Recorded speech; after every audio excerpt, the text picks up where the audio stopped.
こんにちは。今回は天竜峡へ出かけてきました。天竜川の浸食で作られた南北約 2km の峡谷で、江戸時代の儒学者坂谷老路がその景観を称賛し、天竜峡と名付けました。遊歩道を歩けば、赤松や楓、桜など四季折々の自然を楽しめ、川下り船に乗れば奇岩や断崖を間近に見られ、峡谷の迫力を堪能できます。今回はまず天竜峡大橋に向かい、そのままハイキングがてら、つつじ大橋を渡った後、リンゴ狩りをする予定です。天竜峡へは車で約2時間ですが、途中、三遠南信自動車道が開通している区間を利用できるので、快適に移動できます。ちなみに、三遠南信自動車道は、長野県飯田市の中央自動車道飯田山本インターチェンジから愛知県を経由し、静岡県浜松市浜名区の新東名高速道路浜松稲佐ジャンクションに至る、総延長約 100km の自動車専用道路です。新東名と中央自動車道を結ぶ広域ネットワークとして、地域間のアクセス改善や災害支援、地域活性化を目的に計画されました。道路名に冠された三遠南信とは、愛知県東三河、旧三河国、静岡県遠州、旧東東美濃国、長野県南部、南信地方の総称で、これら3地域をつなぐ道路であることを意味します。全線開通時には、浜松市から飯田市の所要時間が約2時間となる予定です。中央構造線や南アルプスを通る険しい山岳地帯を横断するため、工事も難航することが多く、日本の技術力が結集した道路になります。1983年に青崩峠道路が事業化されてから現在までに、計画全体の約 60% が開通しています。静岡県側では、浜松稲佐ジャンクションから蓬莱峡インターと、東映インターから佐久間川井インター間が開通済みで、蓬莱峡インターから東映インター間は令和7年度開通予定で工事が進められています。仮称、小嵐インターから、仮称、三作保北インター間では、長野静岡県境の青崩峠トンネル、仮称の本校が令和6年度に完成しました。この全長約 5km のトンネルは、地盤が脆弱で地下水が高く出水しやすく、ルート変更も重なったため、計画から完成まで実に40年以上かかる国内屈指の難工事でした。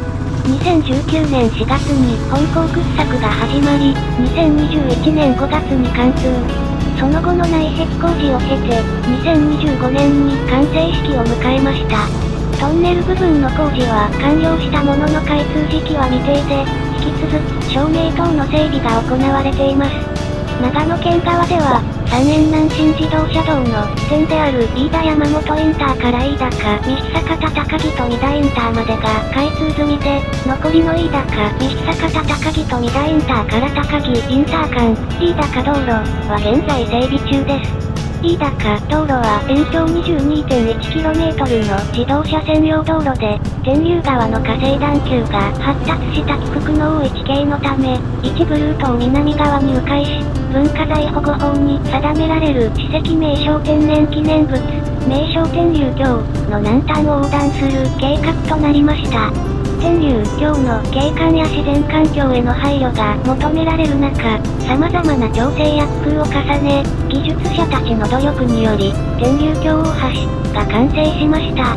この橋は美しいアーチ構造で峡谷をひとまたぎにし、その技術と景観への配慮が評価され、土木学会からも表彰されています。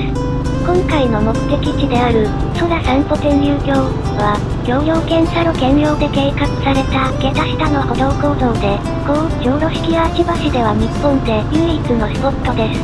高さ約80メートルから峡谷を一望でき、自然と人の調和を感じられる新しい空間として、多くの人が訪れています。かねてより訪れてみたいと思っていたので、今回は満を持して訪問することにしました。蓬莱峡インターで降りて一般道を進み、先ほど説明した飯田山本インターと高木インターを結ぶ飯高道路区間の一部の天竜峡インターに入ります。こちらは天竜橋パーキングの利用目的で一般道から入ることができるのですが、日本では珍しい環状交差点なので注意が必要です。本当は環状交差点入って2本目を左折してパーキングに止めた方が良かったと後で気づいたのですが、この時は天竜橋大橋の西側の駐車場にピン刺してたのでそっちに向かっています。天竜橋大橋を先にバイクで渡り、徒歩でこっち方面に戻るルートですね。そんなこんなで天竜橋大橋の橋桁下の空散歩天竜橋に到着しました。当期は7時30分から16時30分が通行可能時間で、この日の到着が8時だったのでちょうど良かったです。かなり整備が行き届いている印象で、今月オープンしたてと言われても驚かないほどです。飯田市観光のパンフレットも設置されていました。天竜橋大橋の構造を間近に観察でき、雄大な景色とスリルを同時に楽しめます。バリアフリーにも配慮されており、足腰の弱い方でも安心です。少し涼しくなってきましたが、紅葉にはまだ早いみたいですね。秋になればさらに美しい景観が広がることでしょう。先に説明した通り、天竜橋大橋は歴史ある良好な景観との調和のため、職人たちの工夫が結集しています。構造の説明は専門的で、文系には難しい部分もありますが、式を通じて周囲の景観に調和することを目指して調査と確認を重ねて、日本の伝統色、山鳩色が採用されたことや、夜間の光漏れを抑える壁高欄埋め込み照明など、文系でもわかる名称への配慮が随所に存在し、職人たちの細やかな工夫と奥ゆかしさが日本らしい美しさを醸し出しています。渡り切った先はさっき道、間違えて入らなかった天竜橋パーキングがあります。植木も綺麗で気持ちいい散歩ができました。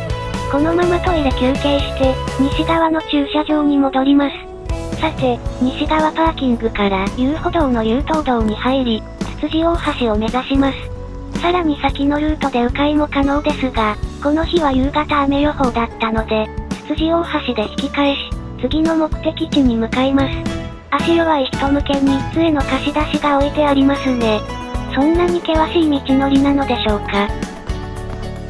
そんなことないですね。しっかり整備された階段で優しさを感じます。この先の道も土の上にわざわざ砂が敷いてあって水はけよくぬかるみができないようになってたり、訪れる人への細かな配慮が感じられました。各所にビューポイントの案内があり、とても親切ですね。ここは、先ほど歩いた天竜橋大橋を一望できるスポットです。確かに、山鳩色の落ち着いた色合いとすっきりとした構造が周囲の景観に溶け込み、まるで長年愛される純喫茶のマスターのように、渋さとスタイリッシュさを兼ね備えている感じです。川のそばなので、沢ガニを何匹か見かけました。ちょうど今年の夏に、日本全国の沢ガニが5つの集団に分かれ、地域ごとに体の色が異なることが判明したというニュースがありました。この個体は関東に広く分布する赤色型ですね。そんなこんなで、つつじ橋に到着しました。昭和30年に全長62メートルの初代が完成し、昭和36年の36災害の天竜川の氾濫で流出しましたが、昭和44年により高い位置に2代目が完成しました。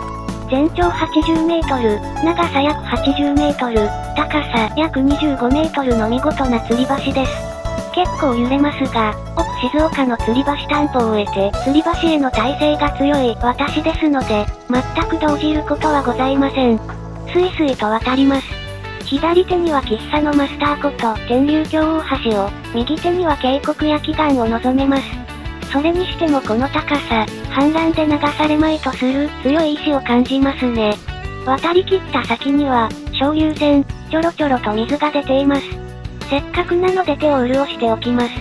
その左手には幸せの鐘。せっかくなので鳴らしておきます。さらに右奥には開運延命若返りスタンプ。渡り始め側には良縁スタンプがありました。つまり、ここに来れば人間の願いのほぼ全てが叶うということ。すごいことです。さて、来た道を戻ります。川下りの船が川を遡上していますね。トラックとかで運搬するのかと思いきや船外システムなのですね。途方もない労力をかけずに済む現代の文明って素晴らしいです。さて、次の目的地に向かいます。見ての通り、天竜峡大橋の西側の駐車場は砂利でスペースも狭く、道幅も狭いので、天竜峡パーキングの方に止めるのをおすすめします。次はいよいよリンゴ狩り。去年から来たいと思っていたので念願です。実はこの道、さっき、つつじ橋までのハイキングで歩いてますので、橋を渡って戻ってきた感じになります。今回、訪問するのは天竜峡農園さん。Google のレビューが良くて選びました。予約なしでの訪問です。大人は1人700円、子供は400円で、時間無制限の食べ放題ができます。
さて、早速、食べ頃のリンゴを探しに行ってみましょう。これは富士の木ですね。まだ早いって話でした。この木がいいですね。真っ赤に実っています。これは秋映えですね。これにしましょう。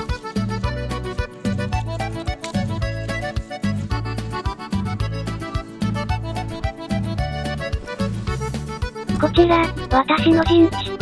折りたたみの机を借りました。椅子も借りられます。まな板と包丁も貸し出しがあってとても親切です。ペーパーでリンゴの周りを拭いて、早速切っていきたいと思います。食べます。ガツンとくる甘み。みずみずしいです。リンゴと関係ないですが、手首がApple Watchのバンドでかぶれてしまっているので、リンゴちゃんで隠させていただいております。普段リンゴの皮はピーラーで剥いちゃうので、包丁で剥くのは久しぶりですが、リンゴが新鮮なおかげで剥きやすいです。続いてのリンゴはシナノスイート。長野県を代表する品種の一つです。シナノゴールドの方も取って食べ比べます。青リンゴだから食べ頃と未熟の判別が難しい。簡単に取れました。陣地に戻ります。まずはシナノゴールドからいきます。ちなみに、最初に食べた秋映えとさっき取ってきたシナノスイート、シナノゴールドの3つは長野県オリジナル品種の中でもトップの人気を誇り、信州リンゴ3兄弟と呼ばれています。熟す時期が早い順に秋映えが長男、旬は9月下旬から10月上旬、シナノスイートが次男、旬は10月上旬中旬、シナノゴールドが三男、旬は10月下旬から11月初旬です。兄弟といっても、親の組み合わせがそれぞれ違うので、見た目も味も全然異なります。シナノゴールドはさっきとは打って変わって酸味が強く、歯ごたえもしっかりしています。個人的には酸味の強いリンゴの方が好みなので、とても好きな味です。続いてシナノスイート。訪問日が10月18日なので、時期的には最も旬の品種ですね。富士と津軽の子供で、王道リンゴの形と色です。酸味はほぼなく、甘みが強いです。鼻から抜けるフローラルな香りがお上品なリンゴです。さて、この農園に植わっているリンゴはほとんどが富士の木ですが、富士の旬は来月なのでまだ美味しくないって話でしたね。でも、ところどころ美味しそうな実がなってます。いける気がするので、食べてみたいと思います。ツヤンツヤンで食欲をそそる色してます。包丁さばきにも慣れてきたので、ちょっと剥き方を変えてみましょう。ところで、リンゴの品種は世界でおよそ1万5000種、そのうちの8分の1の約2000種が日本生まれです。日本にリンゴが伝わったのは江戸時代末期で、大正時代から昭和にかけて日本独自の品種改良が進み、1950年から60年代に生産量が急増しました。1990年以降、海外での評価が高くなり、ブランド化や高付加価値化が進んでいます。しかし、新品種を作るためには膨大な労力と手間がかかります。5000粒の種をまいても成功するのは一つあるかないかで、完成するまでには20年以上もかかります。つまり、今新しい品種を作ろうと思ったら、20年後の消費者の思考や気候を考える必要があります。さらに、交配では基本的に親の特徴を受け継ぎますが、種の中にある膨大な遺伝情報のうち、どの特徴が実際に発現するかは植えてみないとわかりません。赤い品種同士の掛け合わせで、黄色いリンゴが生まれることもあるんです。思った通りにいかないことも多い中で、長い年月をかけてエンチャントされた新品種をこうして気軽に楽しめるのは本当にありがたいことです。あ、切れちゃいました。まだまだ修行が足りませんでしたね。剥いた皮にも結構実が持ってかれています。もう少し薄く剥けるといいですね。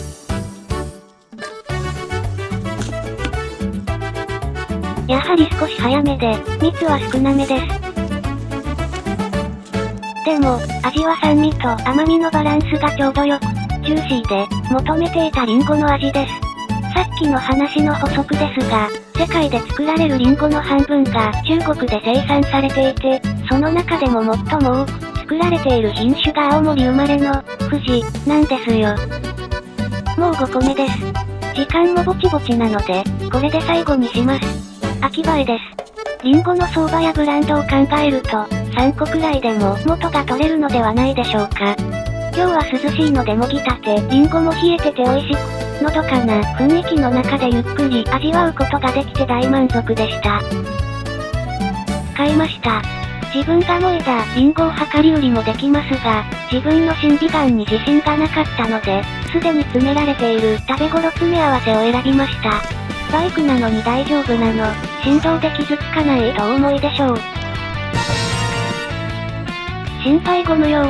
リンゴを買って帰ることを加味してタオルをちゃんと入れてきました。おお、ぴったり。さて、リンゴ食べて腹は膨れていますが、ご飯もちゃんと食べて帰りますよ。もともと、そばの城という場所に行こうと考えてたのですが、リンゴ農園の方に地元民にはボンマンジェというお店が人気と教えていただいたので、そっちに訪問したいと思います。特に五平餅が人気で、開店してすぐ売り切れちゃうのだそう。ちょうど開店時間に着きましたが、すでに松本ナンバーの車がいっぱいです。五平餅、ありました。今まで食べた五平餅で一番でした。そば版の丸亀製麺みたいなシステムで、山賊焼きとくるみだれも追加しました。くるみだれは甘いタイプ。そば湯もありました。帰ります。リンゴ農家さんとお話しした時に、バイクなら県道1号が楽しいよと教えていただいたので、県道1号経由で戻ります。飯田市街から県道1号経由で浜松方面を目指す場合、道なりに走ると途中で狭い道に入ってしまうので、安岡村役場を目指して走ると間違えないよ、と親切に教えていただきました。今走行している道がまさしく県道1号なのですが、景色もとても綺麗で、アップダウンもあって、緩めのワインディングが続く気持ちのいい道でした。ということで、今回の旅は以上になります。今回訪問した場所のマップはこちらです。総走行距離は 270km ほどで、ライディング時間としてもちょうどいい長さになりました。のんびり景色を見ながらマイペースに走ることができるのがソロツーリングの醍醐味ですね。富士リンゴの旬が11月なのと、その頃には峡谷も紅葉で色づいて綺麗だと思うので、来月もタイミングが合えばまた訪問したいなと思います。高知に着く前に、やっぱりちょっと雨に降られてしまいました。ここ毎週、バイクに乗るたびに降られている気がします。せっかくの秋なので、次は晴れててほしいですね。長時間ご視聴いただき、本当にありがとうございました。これからも、旅や景色をお届けしていきますので、ぜひよろしくお願いします。